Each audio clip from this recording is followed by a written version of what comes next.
Have you ever wondered why some emotions linger no matter how much insight you gain? Why you keep repeating the same relationship patterns?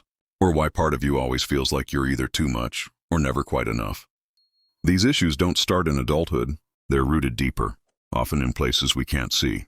Carl Jung believed that what we fail to make conscious from childhood will continue to direct our lives until we do. And many times what's shaping you isn't a memory, it's a lie. A lie you didn't choose but inherited, and until it's brought to light, it quietly influences your worth, your behavior, and even your sense of self.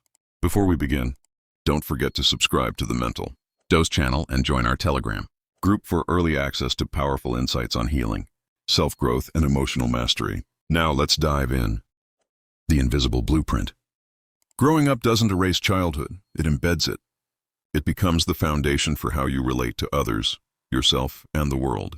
Jung saw the child not just as a stage of life, but as an archetype, a symbol of potential, sensitivity, and memory. And for many of us, that child is still in survival mode. From the start, we adjusted to our emotional environment. If love was conditional, we learned to earn it. If emotions were unsafe, we learned to suppress them.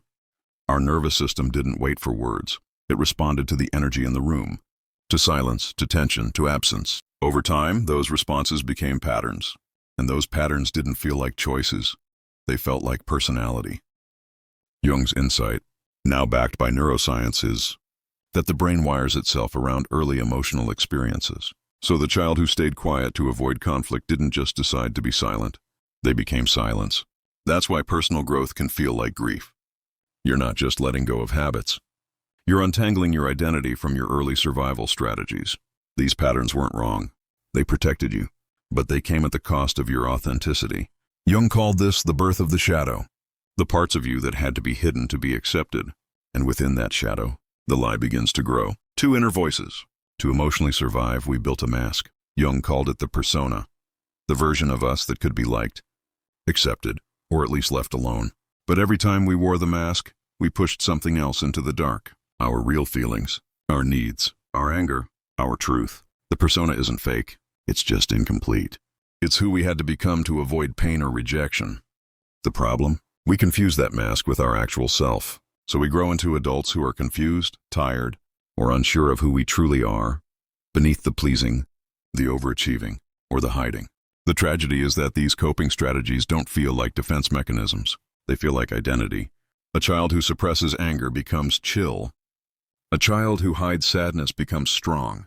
And the world praises these traits, without realizing they were born from fear, not freedom.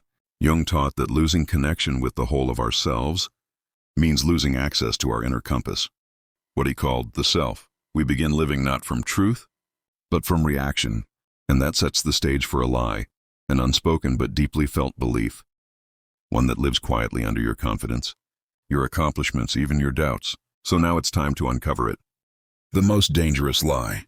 The worst lie you believed as a child wasn't something said out loud. It was something felt again and again in ordinary moments. The lie was, you as you are not enough to be loved. Not because someone told you directly, but because love came with conditions. You were rewarded for being easy or punished for being emotional. Ignored when you were vulnerable. Celebrated only when you achieved. So you adapted. You learned, I must become someone else to be safe. This lie isn't just emotional, it's stored in the body. Your nervous system carries it. That's why you flinch before speaking your truth. Why you over-apologize. Why you overfunction in relationships. Why you chase perfection or fear being too much. It all leads back to the belief that your worth is conditional. This is the root wound, and true healing starts by facing it, not just remembering, but reclaiming the parts of you you were forced to abandon in order to survive. If this message is resonating, consider sharing it. Someone else might need to hear this truth. And if you'd like to support this work, you can click the thanks button below. Let's continue. What's really blocking you? Jung never saw healing as fixing something broken. He saw it as becoming whole. In his view, the real issue wasn't a lack of tools, it was a loss of meaning. Most of our emotional struggles aren't about dysfunction. They're about disconnection. Disconnection from our own feelings, from our truth, from the part of us deeper than the persona we've created. Healing for Jung meant returning to the self, that inner center of wholeness that contains both light and shadow. And that kind of healing doesn't turn you into someone new. It brings you back to who you were, before you had to forget. He called this process individuation. It's the long, brave journey of integrating all the exiled parts of you, the angry child, the sensitive one, the loud one, the scared one. These aren't weaknesses. They're essential keys to who you really are. Healing begins when you stop fighting those parts. When you stop trying to be good and start being real. You unlearn the lie not by thinking your way out, but by living your way back in. By giving yourself permission to rest, to say no, to express the emotions you once had to hide. This journey isn't fast, but it is real. Every time you choose honesty over performance, presence over perfection, you break the cycle. You choose yourself, not the mask, not the role, but the full human underneath. You don't have to earn your worth. The wound beneath it all, you never did. The lie loses power the moment you name it, the moment you realize it wasn't about you being flawed, but about others not knowing how to hold your full humanity. That was never your fault. But healing is your responsibility. So here's your invitation. Don't carry this lie in silence anymore. If this message touched something in you, leave a comment below. Share what part spoke to you. Your truth might help someone else feel less alone.